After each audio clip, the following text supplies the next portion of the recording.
Você provavelmente usa ou consome indiretamente dezenas de produtos todos os dias que vieram do petróleo. Mas o homem que criou o monopólio global desse combustível, o primeiro bilionário da história, tinha um plano que ia além. Ele queria dominar a sua mente e o seu corpo. Este homem era John D. Rockefeller, um homem que começou com nada, transformou a ambição em fé e criou o primeiro bilionário da história. No auge, ele controlava 90% de todo o petróleo dos Estados Unidos. O que a história esconde é que, após seu império ser dissolvido pelo governo e todos terem pensado que ele tinha perdido, ele não perdeu. Ele apenas mudou de estratégia. O que parecia uma derrota para o maior magnata do mundo foi, na verdade, a jogada mais lucrativa de sua vida. Em vez de dominar o mercado, ele decidiu dominar as ideias. Ele usou a filantropia para se tornar o grande benfeitor, mas o que ele realmente estava construindo era uma rede de controle sobre as escolas, a medicina e a informação que dura até hoje. E como um homem que criou o capitalismo moderno conseguiu sair ileso da maior guerra antitruste da história, fundando um império invisível? E por que o seu plano de dominar o petróleo acabou se tornando um plano para dominar a forma como você aprende e como você se cura? Antes de responder, precisamos voltar na história e entender como um garoto pobre, criado por um pai golpista, conseguiu se tornar o homem mais temido e o mais poderoso de seu tempo.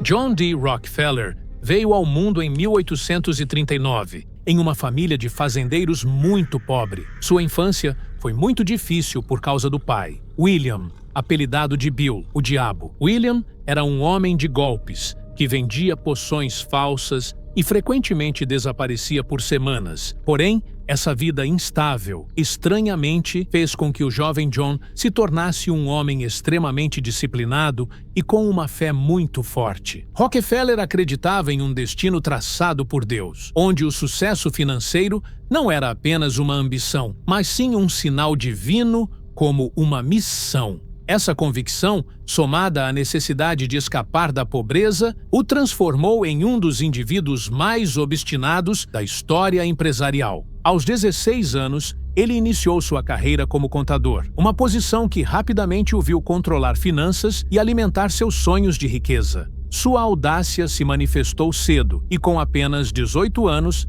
ele estabeleceu seu primeiro negócio, uma parceria com Maurice Clark para a venda de grãos e carne. No entanto, o ponto de inflexão de sua vida chegou com o químico Samuel Andrews. Andrews havia descoberto um método para refinar petróleo bruto e produzir querosene puro, uma inovação que prometia uma revolução energética. Rockefeller viu ali mais do que uma oportunidade, viu seu destino. Em 1875, ele comprou a parte de Clark e fundou a Standard Oil, um nome que logo se tornaria sinônimo de monopólio implacável. Sua estratégia era de uma simplicidade brutal, mas de uma eficácia devastadora: esmagar cada concorrente. Ele comprava refinarias falidas a preços irrisórios e, crucialmente, controlava o transporte ferroviário. Isso era feito através de subornos e acordos secretos, conhecidos como Railroad Rebates, que lhe garantiam uma vantagem de custo e logística intransponível sobre qualquer rival. O sucesso foi avassalador. Em poucos anos, Rockefeller controlava 90% de todo o refino de petróleo nos Estados Unidos. A Standard Oil se expandiu como um polvo, seus tentáculos alcançando bancos, ferrovias e até mesmo governos. Um jovem que tinha muita crença em Deus agora comandava uma máquina colossal de poder e ganância. Era o nascimento do capitalismo moderno e, com ele, de seu primeiro bilionário. Rockefeller era poderosíssimo e controlava quase tudo: petróleo, transporte e dinheiro. Seu poder era tanto que o presidente Roosevelt teve um desentendimento com ele, o que deu início à primeira grande guerra contra os monopólios nos Estados Unidos. A parte mais importante dessa briga aconteceu em 1911. A Suprema Corte dos Estados Unidos decidiu que a Standard Oil tinha que ser desmembrada. O maior monopólio da história foi dividido em 34 empresas separadas. Para as pessoas, isso significou o fim de uma época em que a ganância era total. Parecia que o gigante Rockefeller tinha caído, mas o que o público e a história viram como uma derrota, na verdade, foi o movimento mais inteligente e que deu mais dinheiro na vida de Rockefeller. A divisão da empresa não acabou com a riqueza de Rockefeller. Ela a fez crescer muito. As 34 novas empresas, agora livres para crescerem sozinhas, ficaram muito mais valiosas. Essa quebra controlada fez de Rockefeller o homem mais rico do mundo. Sua fortuna chegou a 900 milhões, que hoje valeriam trilhões. Ele tinha vencido o capitalismo e, sem a pressão do público sobre o monopólio do petróleo, ele passou a ter um objetivo ainda maior: controlar a própria sociedade. A divisão da Standard Oil tirou Rockefeller do foco da crítica e da vigilância pública. Em segredo, ele começou a reconstruir seu poder de um jeito diferente, fazendo doações filantrópicas. O que o público via como bondade, na verdade, era a segunda e mais esperta fase do seu plano: ter o monopólio não de um produto como o petróleo, mas sim das ideias. Ao transformar sua riqueza do petróleo em ações de várias empresas, ele ficou muito mais rico. Isso o permitiu injetar dinheiro em fundações, começando um controle discreto, mas total, sobre as instituições que moldam a sociedade, como escolas e hospitais. A pergunta que fica é simples e inquietante: qual foi a jogada mais lucrativa de Rockefeller após a dissolução da Standard Oil e por que esse evento o libertou para iniciar a segunda fase de seu poder focada na sociedade?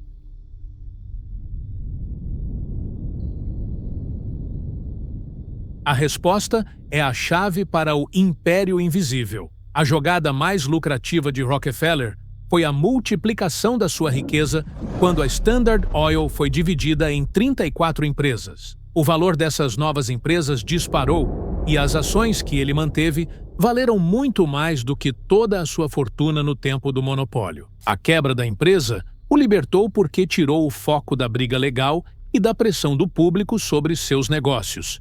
Isso permitiu que ele usasse seu enorme poder e dinheiro para se dedicar à filantropia. Em 1913, com muito dinheiro vindo das suas novas empresas, Rockefeller criou a Fundação Rockefeller.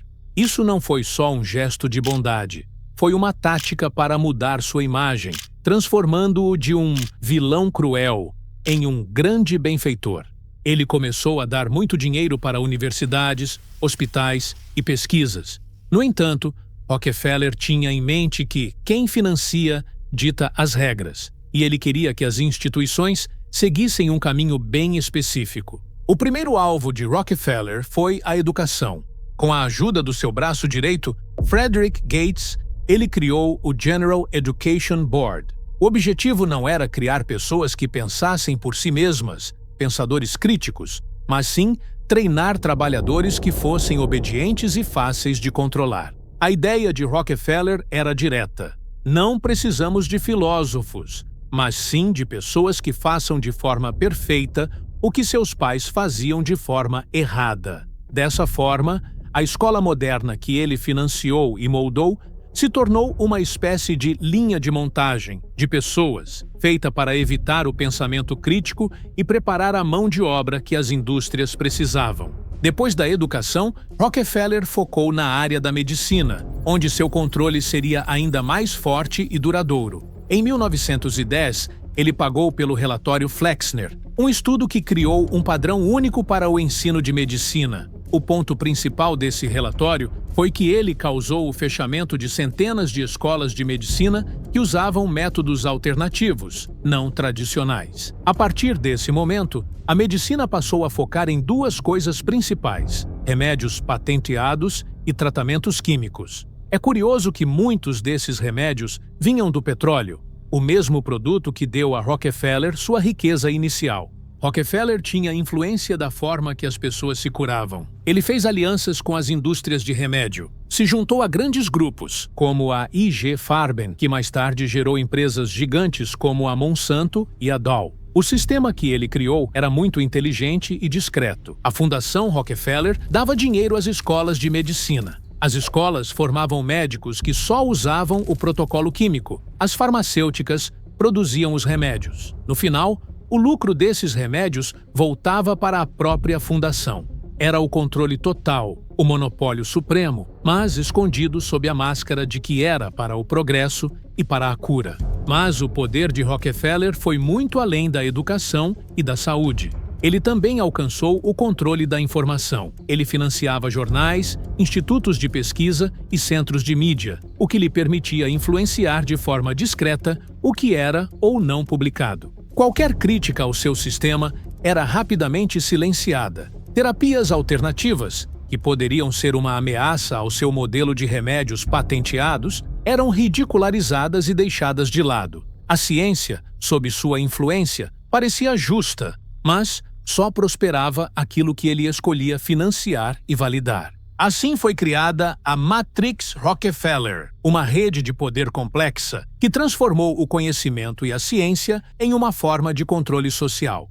John D. Rockefeller morreu em 1937, mas o sistema que ele criou, a Matrix Rockefeller, continua vivo. Hoje, a influência do seu império invisível está em tudo na vida moderna. Quando uma criança vai para a escola, quando alguém compra um remédio ou quando assistimos a um noticiário, estamos, sem querer, dentro do mundo que ele ajudou a construir. O nosso modelo de educação ainda valoriza mais a obediência e o preparo para o trabalho do que a capacidade de pensar de forma crítica. A medicina, em geral, ainda se baseia em tratamentos químicos e protocolos que dão lucro para as grandes empresas. E a mídia, muitas vezes, apenas repete o que as grandes instituições e quem as financia permitem que seja divulgado. O maior sucesso de Rockefeller não foi juntar toda aquela riqueza, mas sim fazer com que um modelo de poder se tornasse normal, escondendo-o de forma genial por trás da palavra progresso. Que termina com uma pergunta que nos faz pensar: se o império de Rockefeller, através dessa matrix que ele criou, nunca terminou, será que a humanidade um dia conseguirá se livrar do controle dele? Obrigado por assistir e até um próximo vídeo. E se você gostou, curta o vídeo e se inscreva no canal, pois isso mostra o teu apoio ao meu trabalho.